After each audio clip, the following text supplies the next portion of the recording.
नमस्कार, मैं हूं मृत्युंजय कुमार झा और हमारा खास शो FY24 गोल्ड मांगे मोड़, इसमें आपका स्वागत है। और ये शो इसलिए और ये नाम इसलिए क्योंकि आप देखिए कि वित्त वर्ष 2023 में गोल्ड ने क्या शानदार चाल दिखाई, जबरदस्त चाल दिखाई और 15% से ज्यादा का रिटर्न वित्त वर्ष 2023 में गोल्ड में मिला है।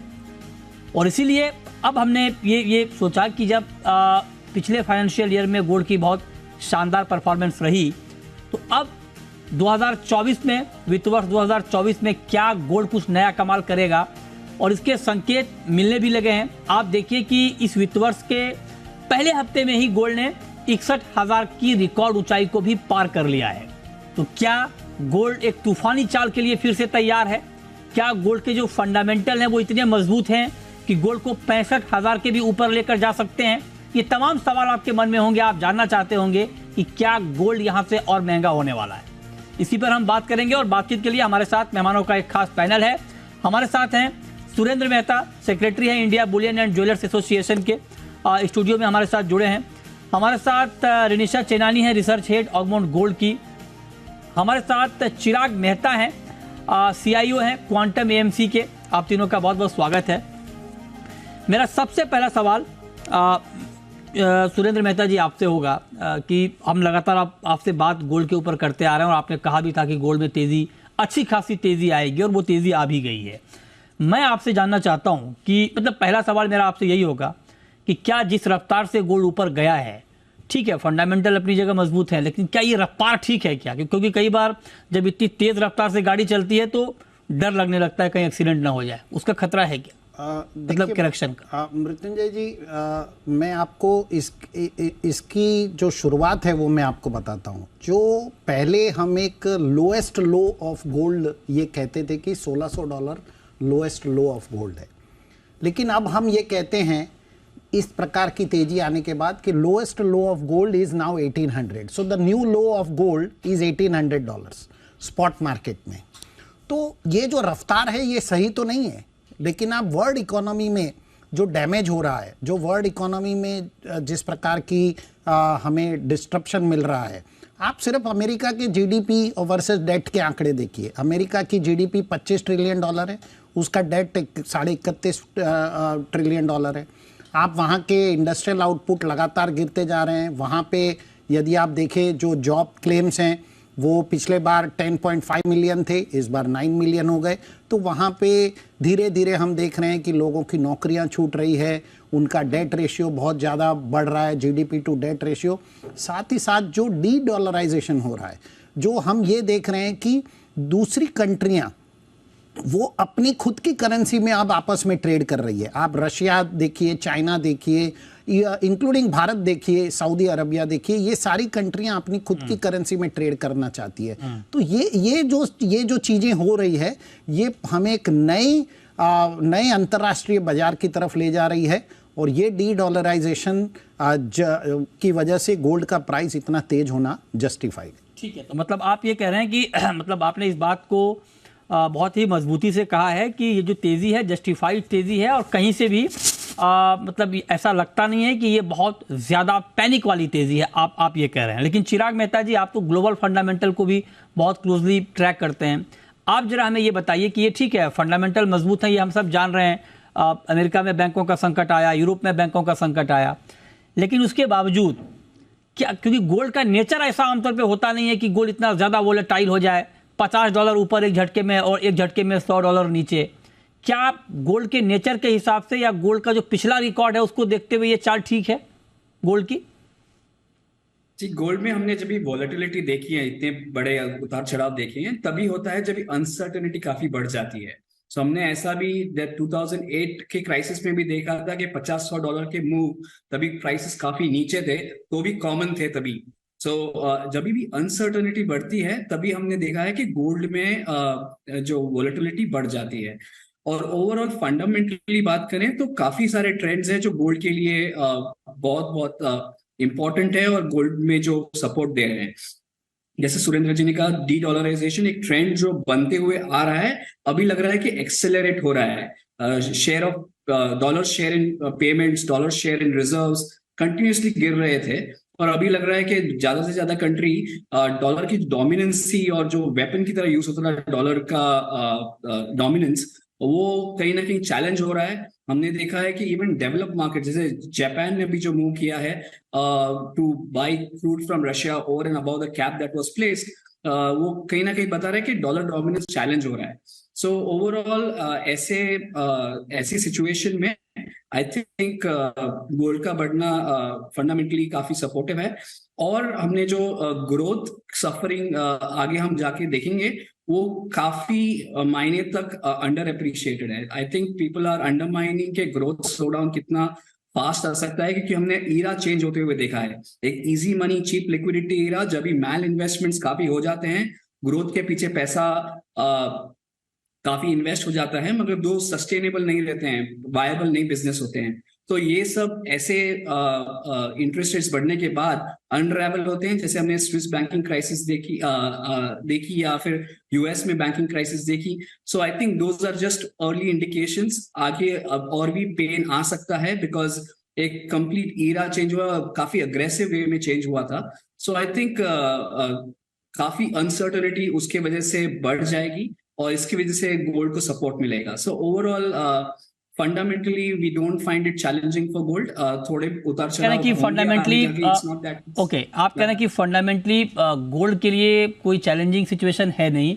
चलिए, ये मतलब आप भी कह रहे हैं, सूरज में दोनों मेहताओं ने ये क्लियर कर दिया है कि गोल्ड के जो फंडामेंटल हैं वो मजबूत हैं। अब मैं संयम मेहरा जी आपके पास आता हूँ, आपसे उम्मीद करता हूँ कि आप कुछ अलग राय रखेंगे। हालांकि आप भी गोल्ड पे बहुत बुलिश हैं, मैं लगातार आपसे भी बात करता आ रहा हूँ, आप भी कह रहे थे गोल्ड बहुत ऊपर जाएगा। मतलब आप लोग जितना चाहते थे उतना ऊपर आ गया है, या अभी और कुछ आपकी मतलब मंशा रह गई है कि अभी और गोल्ड ऊपर जाना चाहिए? मेहरा जी, 2022 में सोना 47,700 के आसपास शुरू हुआ था। उसके बाद 15% की तेजी आई, 2022 एंड तक 54,000 के आसपास गोल्ड रहा। इस साल फिर 11% की तेजी आई है और उसके बाद 60,000 61,000 के आसपास गोल्ड अभी आ गया है। अभी भी इसके अंदर काफी स्टीम है। 2120 से $2150 तक अभी भी सोना ऊंचा जा सकता है, ऐसा हमारा मानना है। और ये अगर $100 या $150 की मंदी आएगी वो मई के अंदर आनी चाहिए, उसके पहले ही आनी मुश्किल है। जितना यूएस ने अपने फेड के रेट्स बढ़ाए, सब चीजें आई, उसके बाद काफी बैंकों को भी प्रॉब्लम्स आई। अभी तो सिर्फ 2 या 3 बैंक हैं जिनको प्रॉब्लम आई और उनकी कंट्रीज ने उनको बेल आउट किया, लेकिन इसके साथ साथ बाकी दूसरी कंट्रीज के भी बैंक हैं जो इंटरकनेक्टेड है, उनके पास भी प्रॉब्लम है जो अभी उभर के अभी तक बाहर नहीं आई है।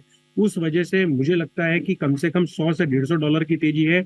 इतना अनरेस्ट है जो बाकी भी इंडस्ट्रियल आउटपुट जैसे बोलते हैं, सिर्फ यूएस का नहीं लेकिन बाकी कंट्रियों के अंदर भी जो मैन्युफैक्चरिंग का हालत है अभी और जो अनरेस्ट है, उस हिसाब से सबका अभी भरोसा जो सोने के ऊपर है वो आगे आने वाले टाइम पर ही बढ़ते जा रहा है। जो सेंसेक्स में निफ्टी ने जो रिटर्न्स दिए उसके मुकाबले में गोल्ड ने जो रिटर्न्स दिए हैं, और इस साल भी मेरी सोच यही है कि अभी 61,000 का भाव है तो 65,000 तक का भाव जाएगा। उसके बाद 10 से 15% की मंदी आएगी मई जून के अंदर, फिर वापस सोना ईयर एंड के अंदर 65,000 के आसपास ही बंद होगा। सो अगर कोई इन्वेस्टर इन्वेस्ट करना चाहे या कोई लेडी भी डिजाइनिंग के अंदर अपनी ज्वेलरी बाय करके अपने पास लेना चाहे तो ज्वेलरी पहन के भी उसको वो एंजॉय कर सकती है। और साथ में दाम तो चले जाएंगे 65,000 मेहरा जी, आप कह रहे हैं तो चले जाएंगे दाम 65,000, लेकिन आप इतना पैसा रखेंगे कहाँ, इतना मुनाफा? मतलब गोल्ड को आप 55, 60, 65 तक पहुंचाने के बाद मतलब कैसे कैसे कैलकुलेट करेंगे अपना प्रॉफिट आप? इतनी तेजी आएगी गोल्ड में तो। देखिए, प्रॉफिट तो हर कोई ज्वेलर है वो अपना प्रॉफिट गोल्ड के अंदर ही रखता है, उसको कैश टर्म्स में नहीं लिखता। बुक एंडिंग होगी, इनकम टैक्स भर देते हैं हम लोग जब भी गोल्ड का रेट बढ़ता है उसके हिसाब से। लेकिन अगर किसी ज्वेलर के पास 5 किलो सोना है, 10 किलो सोना है, अगर सोने का वजन लेबर के रूप से सोना खरीद के बढ़ेगा उसी को प्रॉफिट माना जाता है। अगर ऐसे बढ़ते जाए तो मुझे लगता है ज्वेलर के खर्चे भी सारे ज्यादा बढ़ जाएंगे और गाड़ियां घर सब ज्वेलर से ज्यादा खरीदेंगे, ऐसा नहीं होता है। ज्वेलर्स की चांदी चांदी है तो गोल्ड। और मतलब सबसे बड़ी बात यह है कि आप लोग टारगेट देते हैं, टारगेट हिट होता है, उसके बाद फिर नया टारगेट लेकर सामने आ जाते हैं। कभी ये नहीं कहते हैं कि चलो हो गया और टारगेट पूरा हो गया, अब गोल्ड थोड़ा शांत रहना चाहिए। अब जरा रेनिशा जी आप हमें बताइए कि आप तो बहुत ही डिटेल में एनालिसिस करती हैं गोल्ड की, और रेनिशा बाय द वे पीएचडी हैं, डॉक्टर रेनिशा हैं, उन्होंने गोल्ड के ऊपर पीएचडी की है, ये बहुत नई बात है। तो आप जरा बताइए रेनिशा जी कि आपका रिसर्च क्या कहता है गोल्ड को लेकर? मतलब कहीं तो रुकेगा ना, मतलब क्या रुकने वाला नहीं है गोल्ड? ब्रेक फेल हो गया है क्या गोल्ड का? आपके रिसर्च में कोई ऐसी बात सामने आ रही है कि गोल्ड का ब्रेक फेल हो गया है? जी मित्तल जी, सिर्फ मैं नहीं, कोई भी एनालिस्ट अगर गोल्ड के फंडामेंटल फैक्टर्स, टेक्निकल फैक्टर्स जो स्टडी करता है, जैसे सुरेंद्र जी ने कहा कि यूएस का डेट टू जीडीपी रेशियो है, यूएस के ग्रोथ के कंसर्न्स है, डी डॉलराइजेशन है, ये फंडामेंटल फैक्टर्स है। टेक्निकली आप देखें तो काफी अच्छी स्पेकुलेटिव बाइंग आ रही है। हम देख रहे हैं कि ओवरऑल सेंट्रल बैंक से बाइंग आ रही है, ईटीएफ से भी अभी बाइंग इवॉल्व हो रही है। तो सारे के सारे फंडामेंटल फैक्टर्स, टेक्निकल फैक्टर्स, सारे के सारे पॉजिटिव है। ऐसा कुछ है नहीं जो नेगेटिव हो रहा हो गोल्ड में, जो प्राइसेस को अभी रोक लगा है। तो मुझे लग रहा है ये रैली अभी भी कंटिन्यू रहेगी। और सबसे बड़ा फैक्टर जो प्राइसेस को भी इम्पैक्ट कर रहा है करंट मोमेंट में, वो है कि यूएस में इंटरेस्ट रेट्स किस डायरेक्शन में जाएंगे। अभी मई मंथ में जो यूएस की फेड की मीटिंग है, उसमें एक्सपेक्टेशन थी कि वो 25 बेसिस पॉइंट्स अपना इंटरेस्ट रेट बढ़ाएंगे। पिछले महीने ये एक्सपेक्टेशन थी, बट अभी वो घट के हो गई है कि वो पॉज करेंगे, नहीं बढ़ाएंगे, और बाय द ईयर एंड वो अपने इंटरेस्ट रेट्स को कट भी कर सकते हैं। तो ये सबसे बड़ा फैक्टर है कि यूएस में इंटरेस्ट रेट्स किस डायरेक्शन में जा रहे हैं, और यूएस का इकोनॉमिक डेटा बहुत ही ध्यान से देखा जा रहा है। इस वजह से अभी कल जो अगर यूएस नॉन फार्म पेरोल का डेटा है वो भी खराब रहता है, तो हम देख सकते हैं कि अगले हफ्ते और ज्यादा तेजी देखी जा सकती है गोल्ड में। तो आप भी कह रही हैं, तरह से यूएस के, ओके, तो आप भी कह रही हैं, मतलब जो हमारे चारों पैनलिस्ट हैं वो, उन सबका ये मानना है कि गोल्ड के फंडामेंटल मजबूत हैं और गोल्ड में तेजी रहेगी। अब जब चारों एनालिस्ट हमारे तेजी में हैं और इनके फंडामेंटल मजबूत हैं, तो अब मैं थोड़ा सा मेहता जी आपसे दूसरी तरफ का सवाल पूछना चाहता हूं। ठीक है, अभी जो तेजी वाले फंडामेंटल हैं वो मंदी वाले फंडामेंटल पर ज्यादा हावी हैं, और जिसके दम पर आप लोग कह रहे हैं कि गोल्ड के दाम और बढ़ेंगे। लेकिन मैं कुछ और सिनेरियो लेकर आता हूं। अगर ऐसा होता है तो क्या होता है, मतलब क्या होगा अगर मान लीजिए यूक्रेन रूस के बीच युद्ध खत्म होने की कोई घोषणा हो जाए, कोई बात आ जाए कि हाँ ठीक है अब दोनों में सेटलमेंट हो रहा है, पहली बात। दूसरी बात कि मंदी वाली जो बात अभी यूएस में चल रही है, अगर ये बात आगे ना बढ़े, कोई और नया बैंकिंग का संकट सामने ना आए, या फिर कोई और कोई नया खराब आंकड़े सामने ना आए। तीसरी बात कि फेड की तरफ से सबको ये उम्मीद है कि दरें चाहे तो बढ़नी रुक जाएंगी यूएस में, या उसकी रफ्तार और धीमी हो जाएगी। लेकिन चूंकि महंगाई 6% पे है, जो कि फेड के टारगेट से 3 गुना ज्यादा है, अगर मान लीजिए फेड दरें बढ़ाता रहे, अगर ये तीनों सिनेरियो आ जाए कि युद्ध खत्म हो जाए, मंदी की बात ना बढ़े और दरों में बढ़ोतरी कंटिन्यू रहे, तब क्या गोल्ड में कोई बड़ा करेक्शन हम नहीं देखेंगे? देखिए मृत्युंजय जी, ये आपकी बात बिल्कुल सही है कि ऐसे ही इस टाइप के सिनेरियो में गोल्ड में करेक्शन आना स्वाभाविक है। लेकिन जो ये डी डॉलराइजेशन हो रहा है, हो क्या रहा है कि दो कंट्रियों ने आपस में अब अपनी करेंसी में व्यवहार करना शुरू कर दिया है। ये युद्ध खत्म हो जाए और इंटरेस्ट रेट वापस बढ़ाना शुरू कर दे, ये सारी चीजें हो भी जाए, इस डी डॉलराइजेशन को कैसे रोकेंगे? लेकिन ये इतनी जल्दी हो जाएगा क्या मेहता जी? जो आपको लगता है कि डॉलर की मोनोपोली जो सालों में बनी है वो इतनी जल्दी खत्म हो जाएगी? सर इतनी जल्दी तो खत्म नहीं होगी, लेकिन ये आप भारतीय बाजारों में ही देख लीजिए, 83 रुपया जो डॉलर का रेट चल रहा था इंडियन करेंसी में, वो लगभग अब हम 81 रुपए के 90 के आसपास। तो बहुत ये जो करेक्शन होते हैं, ये करेक्शन गोल्ड के प्राइस को बहुत डिटरमिन करने वाले हैं। और ये डी डॉलराइजेशन जो है, ये बहुत आगे जाके बड़ा फैक्टर होने वाला है। तो हमें ये मानकर चलना चाहिए कि एक प्रभुत्व था, जो एक दबदबा था अमेरिका जैसी कंट्री का, फेड का जो दबदबा था, वो दबदबा कहीं ना कहीं मुझे खत्म होता हुआ नजर आ रहा है। अच्छा। और इसकी वजह से ही गोल्ड के दाम अभी थोड़े समय तक तो ये लगातार बढ़ते रहेंगे, भले ही चाहे ये युद्ध खत्म हो जाए या किसी दूसरी प्रकार की पॉजिटिव चीज आ जाए। ओके, ठीक है। तो मतलब आप कह रहे हैं कि जो डॉलर की मोनोपोली है वो धीरे धीरे कम हो रही है, तो ये एक बड़ा फैक्टर होगा गोल्ड कीमतों को ऊपर ले जाने में। अब मेहरा जी आप जरा बताइए सर कि आपके तो बहुत सारे ज्वेलर मेंबर हैं और आप लगातार ज्वेलरी पर एग्जीबिशन भी लगा रहे हैं अलग अलग जगहों पर जाकर के। आप जरा बताइए कि ज्वेलर्स का फीडबैक क्या है इस तेजी में? ज्वेलर्स की जो बिक्री है क्या वो कम हो रही है इस तेजी के बाद? मतलब ग्राउंड सिचुएशन क्या है इस तेजी के बाद गोल्ड में? जो ज्वेलरी की सेल है, पाड़वा के दिन पे सेल अच्छी रही थी। उसके बाद जो ईयर एंडिंग आता है मार्च, उसके अंदर सेल्स थोड़ी कम रही। अभी भी रिटेल एंड के अंदर जब भाव 200 रुपया 300 रुपया करके रोज रोज बढ़ता है या 100 रुपया बढ़ता है तो एक बार फिर भी चलेगा, लेकिन 500 से 800 रुपया जैसे बढ़ा है भाव इस स्पीड से, तो एंड कंज्यूमर भी अभी वेट एंड वॉच कर रहा है कि कल को ऐसा ना हो कि भाव फिर से 2-3 हजार रुपया घट जाए। और डिस्काउंट के अंदर भी बीच में गोल्ड काफी मिल रहा था, इस वजह से एंड कस्टमर जो है वो अभी तक दुकान में नहीं आ रहे थे काफी दिनों से। पिछले 2-3 दिनों से ऐसा अभी माहौल बन रहा है कि 61,000 का भाव है, उसकी एक्सेप्टेबिलिटी आ गई है, रिटेलर्स भी ज्वेलरी भर रहे हैं। आगे अक्षय तृतीया का फेस्टिवल है 22 तारीख को, उसके लिए काफी जोरों शोरों से साउथ के अंदर, नॉर्थ ईस्ट वेस्ट चारों सेक्टर के अंदर रिटेलर्स अपनी ज्वेलरी भर रहे हैं, नए डिजाइन भर रहे हैं, सबके अंदर रुचि है। और सोच ये है कि पिछले साल के से अगर अधिक नहीं लेकिन वही लेवल तक भी अगर अक्षय तृतीया हो जाता है तो इसको बहुत पॉजिटिव माना जाएगा हमारे रिटेलर्स के लिए, मैन्युफैक्चरर्स, होलसेलर्स के लिए। और हमारी ये सोच है, और जी टीवी के नजर रखते हुए ये बात कहना चाहूंगा सबको कि जो भाव है 61,000 ये भी अंडर कॉस्ट ही मिल रहा है। आने वाले टाइम के अंदर ये 63-64,000 के आसपास हो जाएगा।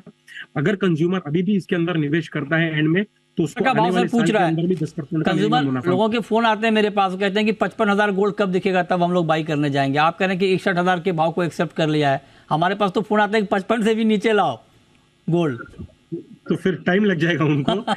कभी भी सोना बढ़ते कोई भी आदमी इन्वेस्ट करता है तो बढ़ती चीज में इन्वेस्ट करता है। तो कस्टमर्स हैं वो भी बढ़ती चीज में गोल्ड है उसी के लिए रुचि उनकी बन रही है, इन्वेस्टमेंट भी उनकी ज्यादा इसी वजह से हो रही है। ठीक है, अब रेनिशा जी मैं आपसे पूछना चाहता हूं कि ऐसा कौन सा फैक्टर आपको लग रहा है जो गोल्ड को सबसे ज्यादा सपोर्ट अब यहां से आगे देने वाला है? क्योंकि जितने भी फैक्टर हैं वो नॉन फैक्टर हैं, है ना, चाहे वो मंदी वाली बात हो या फिर फेड दरों में बढ़ोतरी को रोकेगा, ये बात भी, उसको भी मार्केट ने डिस्काउंट किया है। तो अब ऐसा कौन सा फैक्टर आपको दिख रहा है इस वक्त, नया फैक्टर जो गोल्ड को सबसे ज्यादा सपोर्ट दे सकता है? जी मुझे लग रहा है कि दो ऐसे फैक्टर्स होंगे जो प्राइसेस को और सपोर्ट कर सकते हैं। एक तो नॉन फैक्टर है कि रिसेशन आ सकता है, इकोनॉमिक ग्रोथ लो हो सकती है, बट कितना इकोनॉमिक ग्रोथ लोअर होगी वो हमें देखना होगा कि 1% नेगेटिव, 2% नेगेटिव, कितना नेगेटिव ग्रोथ होता है यूएस में, ये सबसे बड़ा कंसर्न होगा। कितना रिसेशन डीप होता है उसका बहुत बड़ा कंसर्न होगा। जितना ज्यादा हम देखेंगे नेगेटिविटी आएगी उतना ही गोल्ड की प्राइसेस बढ़ेगी। और सेकंड है जो ईटीएफ की बाइंग काफी टाइम से स्टॉप थी और अभी इमर्ज हो रही है धीरे धीरे, वो अगर बढ़ती है ग्लोबली तो वो काफी स्ट्रॉन्ग फैक्टर होगा कि प्राइसेस को सपोर्ट करेगा। और ग्रेजुअली हम देखेंगे कि मुझे लगता है प्राइसेस जो है यहाँ से और भी 15 to 20% बढ़ सकती है। प्राइस टारगेट पर मैं आऊंगा रेनिशा जी, मैं प्राइस टारगेट पर आऊंगा क्योंकि वो बड़ा महत्वपूर्ण वो पहलू होता है प्राइस वाला, तो वो लोग बड़ा बेसब्री से इंतजार करते हैं सुनने का। अगर अभी सुना देंगे तो दर्शक चले जाएंगे, उनको हम आखिर में सुनाएंगे कि FY24 के में गोल्ड का प्राइस कहाँ तक जाएगा, ये आप लोग क्या बता रहे हैं। लेकिन उससे पहले चिराग मेहता जी, मैं आपसे एक मैं जो जानना चाह रहा हूँ वो जवाब मुझे अब तक मिला नहीं है आप लोगों की तरफ से, क्योंकि देखिए हमेशा एक सिक्के के दो पहलू होते हैं, तो एक ही पहलू को हमेशा नहीं देखना चाहिए। आप लोगों ने सबने तेजी के फंडामेंटल बताए, मैं सहमत हूँ, लेकिन मैं ये बात बार बार मेरे दिमाग में ये सवाल आ रहा है कि अगर मान लीजिए मंदी नहीं आती है, ये भी तो हो सकता है ना, अगर आप मान लीजिए अगर आप बहुत ज़्यादा भी अगर कह लें तो 1-2% चांस तो होगा ना कि मंदी नहीं आएगी, है ना। अगर मंदी नहीं आती है, ठीक है, और अगर मान लीजिए कि यूक्रेन और रूस का युद्ध खत्म हो जाता है, कभी ना कभी होना ही है खत्म, क्या उस सिनारियो में कोई बड़ा डेंट नहीं पड़ेगा गोल्ड प्राइस पर, या उसको भी मार्केट ने दिमाग में लेकर के एडजस्ट कर लिया है कि इतना ही गिरना है, कम ही गिरना है अगर ये खबर आ जाएगी तब भी? चिराग मेहता जी। जी अगर देखें तो लास्ट ईयर काफी ज्यादा रहे हैं, इसके लिए एक रीसेंसी बायस आ जाता है। अगर आप थोड़े लंबे समय देखें और FY14 से देखें इंडियन मार्केट्स में, तो गोल्ड के returns as compared to risk assets equity market से काफी कम है। इक्विटी मार्केट में अगर 100 रुपए आपने FY13 के एंड में डाले होते हैं तो उसका अराउंड 350 से 400 रुपीज के रिटर्न्स, डिपेंडिंग कौन से मार्केट कैप में डाले हैं उसके हिसाब से होते हैं।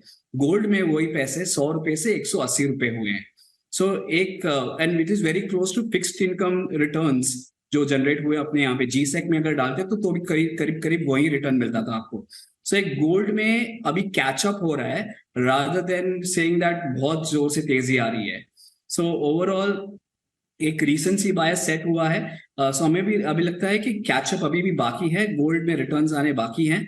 और अगर रशिया यूक्रेन की बात करें तो आई थिंक वो फैक्टर अभी मार्केट से चला गया है। I don't think gold market move होता है रशिया यूक्रेन में, अभी भी वहां पे इश्यूज चल रहे हैं, मगर उसको कोई भी इम्पैक्ट गोल्ड मार्केट्स में अभी नहीं है। ठीक है, गोल्ड चल रहा है बिकॉज ऑफ फंडामेंटल्स ऑफ क्या फेड में यू टर्न होगा, पिवट होगा और उसके ऊपर चल रहा है। ये बात ठीक कह रहे हैं, मतलब आप लोग किसी भी सूरत में, मैंने अलग अलग तरीके से भी पूछने की कोशिश की कि कहीं से आप लोग इफ एंड बट लगाएं कि अगर ऐसा होगा तो गोल्ड गिरेगा भी, लेकिन आप लोग बहुत कॉन्फिडेंट है कि गोल्ड बढ़ेगा।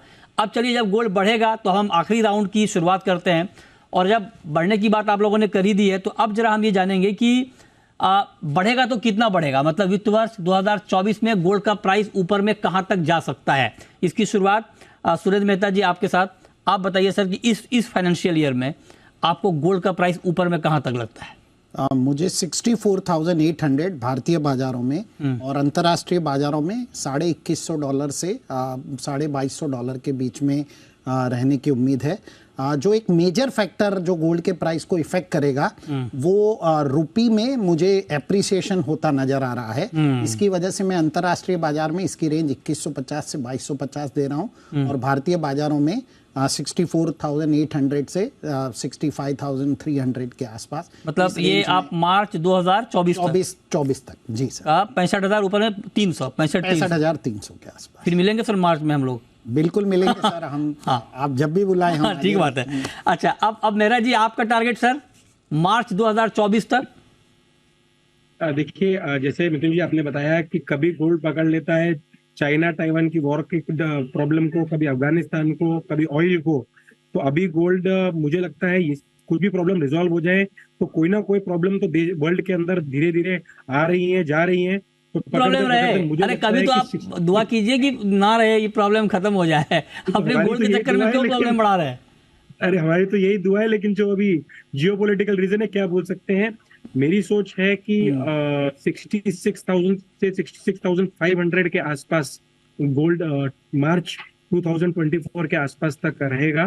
65,500 सर, 65,500, ओके 66,000। अच्छा, तो आपने मेहता जी को 700 रुपए से हरा दिया, मतलब आप कह रहे हैं कि 64,300 65,300। अच्छा, 700 रुपए ऊपर है आप, ठीक है। रुपये भी मुझे लगता है कि ऐसा नहीं होगा कि थोड़ा स्ट्रांग होगा, लेकिन रुपये में भी 2% की वीकनेस आ सकती है। कितना भी हम ऑयल खरीदे या कुछ खरीदे, फिर भी 2% की वीकनेस रुपये के अंदर भी अगले साल 2 साल आएगी।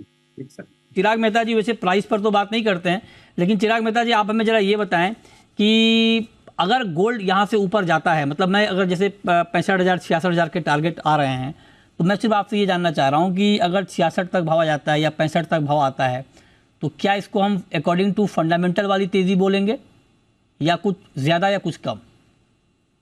ये फैक्टर्स तो अभी भी लाइन अप है कि डायरेक्शनली गोल्ड को हम ऊपर ही देख रहे हैं, वॉलेटिलिटी रहेगी, मगर डायरेक्शनली हम लगता है कि next 2 years price up trend में ही रहेंगे। So overall, I think depends on how situation aggravates.